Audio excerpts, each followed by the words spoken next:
What's the word, y'all? Today, I'm giving my Eastern Conference playoff predictions, or at least for the first round. And this is the first year where I honestly do believe that I had to really take some time to think about who I was picking. Historically, Eastern Conference, like, who's the higher seed? That's the one I'm going with. I think out of the 4 first-round matchups, 3 of them, you could have a genuine argument for either of the 2 teams. And that's great, because that's always been the case out west. Out east, it was pretty generic, and today's not the case.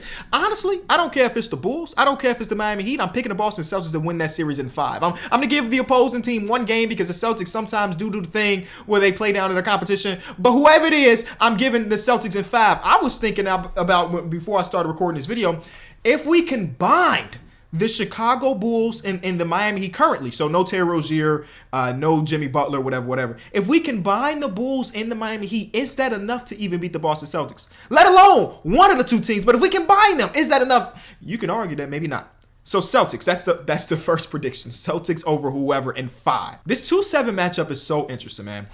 Shout out to Tom Thibodeau and the New York Knicks last day of the NBA season. They had an opportunity to avoid this. They could have avoided the Miami Heat. They could have avoided the Philadelphia 76ers in the play-in. And they decided they wanted to win a basketball game, right? It was them versus the Bulls. They had already known every other game had wrapped up. If they lost this game, they could have been the 3 seed, which puts them against the Pacers, which is probably a better matchup for them versus going against the 76ers, right? And the 76ers, of course, when Tyrese Maxey and Joel Embiid are playing at 31-7.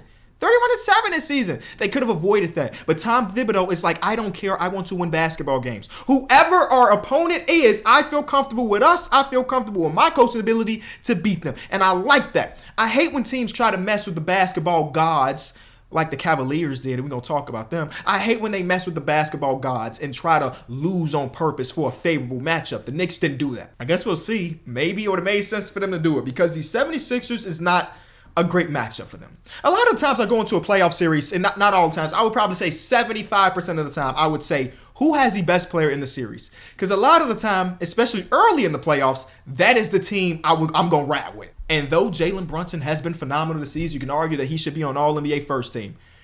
He ain't Joel Embiid. But the reasons, here's my prediction. The reason I'm going with the Knicks in 7 is because I didn't love the way Joel Embiid moved in that play-in game.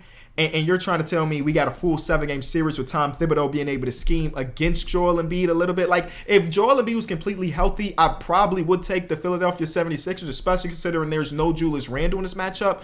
But because Joel Embiid doesn't look like 80% of himself as far as his movement goes, I'm a little bit afraid to pick them in the 7-game series. Like, if Joel Embiid has another not-so-great game, and I would argue that one playing game versus the Miami Heat wasn't so great. The last 3 minutes of it was phenomenal. Shout out to JoJo. But the first 45 minutes of it, he didn't look amazing. They can't really afford that. They can't expect Nicholas Batum to drop a 20-piece when he averages 2 points per game on the season. There's not a ton of wiggle room in a 7-game series against a team like the New York Knicks, who are well coached. They're a grinded team, and they gonna put you on your ass, JoJo.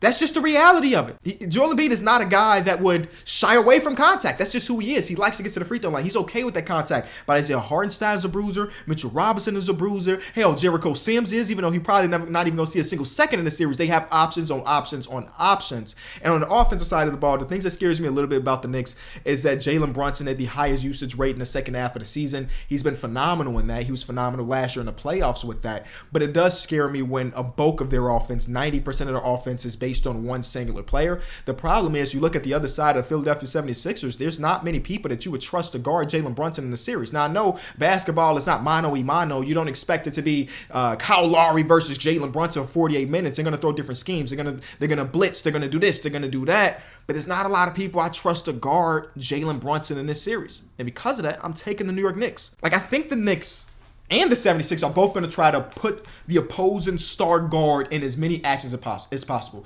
As good of a fire hydrant Jalen Brunson is, and he's competitive defensively, you're going to see him get put in pick and rolls over and over again because they want him to defend. Not only because he's probably their weakest defensive option on the court, but because he's their star player. And we're trying to, if we can have Jalen Brunson use 5% more on the defensive side of the ball, that's 5% less on the offensive side. So yes, put him in every single action. The Knicks are going to do the exact same thing. Tyrese Maxey's a thinner, smaller guard. So yes, we will see Jalen Brunson get the switch of Tyrese Maxey and him trying to eat. We're going to see the other way around, and I'm so very excited for it. But Then again, the 76ers have the best player in the series and the third best player in the series. You got two of the top 3 players in the series. Again, historically, I would pick that team. But today, I'm picking the New York Knicks in 7. If you like these type of videos where I'm breaking down some stuff, I drop a podcast 2 times a week where it's just this, but it's 30 minutes to 45 minutes. It's a lot more content. So the link is in the description. Let's go to the 3-6 matchup.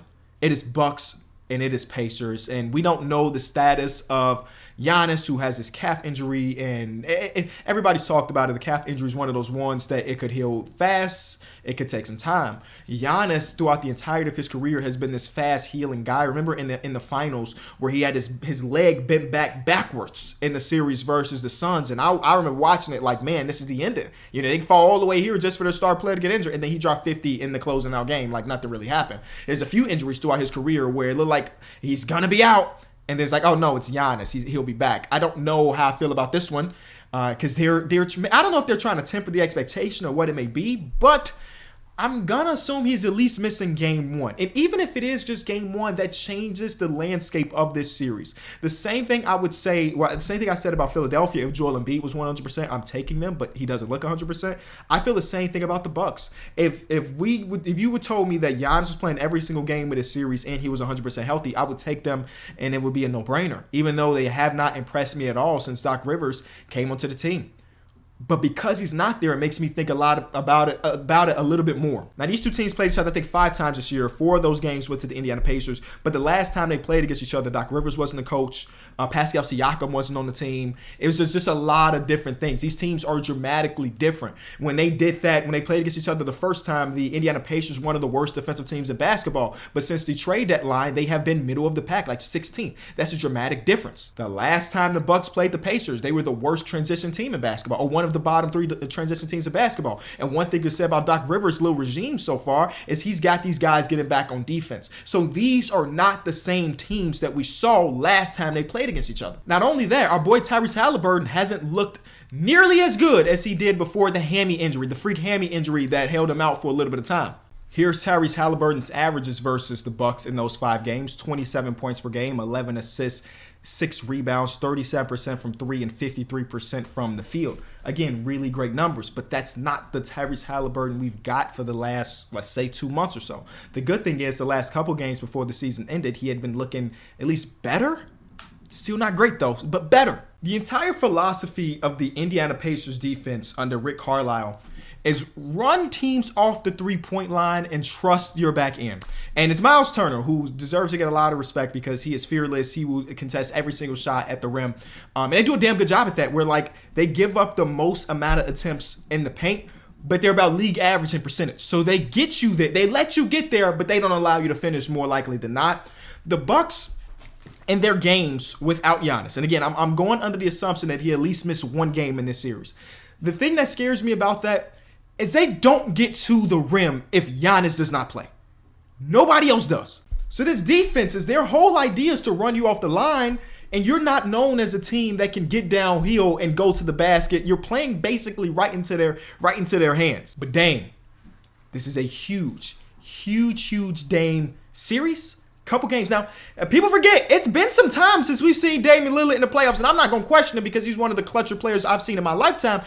But this is huge for him because they've been relatively decent, right? Relatively decent without Giannis. They held their own against some of the best teams in basketball. I remember the one game against the Celtics about a month or so ago where no Giannis, and they made it very, very competitive. And that was like, there may be no moral victories in basketball, but that's the closest thing you could get to a moral victory, right? They've held their own, and they need Dame. If Giannis is missing that game 1 to showcase why they traded everything they did to get him. In the last 8 games without Giannis, here's Dame's averages. That's pretty good, Dame. 38-4. You'll take that. And I'm trying to figure out what's the determinative factor for me to lean one way or another. If Giannis is only missing a singular game, I'm going to take Bucks in 7. But if Giannis misses more than 1 game, I'm taking the Pacers to win that series in whatever the number really is. I think they have enough pieces where they have so many different people that you can kick it out to, from Nesmith to Turner to Pascal, who's basically a 40% three-point shooter since he's been traded. Their offense is not my worries, and now their defense is caught up at least a little bit. I feel okay about that. But again, it's all really contingent on how many games Giannis misses. The last one is the Cavs versus the Orlando Magic. I've expressed this on the Kenny Pod, but I'll do it again.